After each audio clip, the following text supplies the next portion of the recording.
Three men who were said to be gang members were shot and killed on Sunday on Greendale Drive in Kingston when they reportedly tried to retrieve guns that they had loaned to another gang member. The police believe that the deceased are Giovanni Lyons, otherwise called Kylan, or Tillan, a 21-year-old laborer of Pink Lane and Oxford Street addresses in Denham Town. Siobhan Hill, a 22-year-old construction worker of Oxford Street, and Dimitri Francis, otherwise called Rivaldi or Rev, a 22-year-old Igla, also of Denham Town in Kingston. According to police reports, the three men, who were reportedly members of the 305 Brawling Gang, which operate out of Denham Town, had given Devon Salmon, otherwise called Prince, of a Greendale Drive address several firearms on a loan basis, and he was told to return them.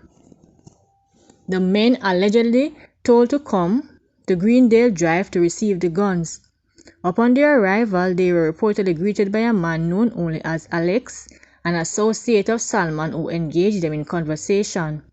It was during this time, according to police, that a group of gunmen attacked the three men.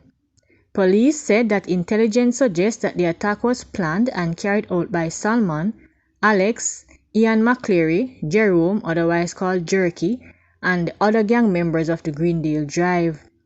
The police are now on high alert as the deceased and Salmon are said to be associated with other gangs within the area. Police say they have increased patrols in these areas. A 39-year-old barber has been charged after he reportedly chopped a man several times during an altercation in Noggerhead, Portmore, St. Catherine on Friday.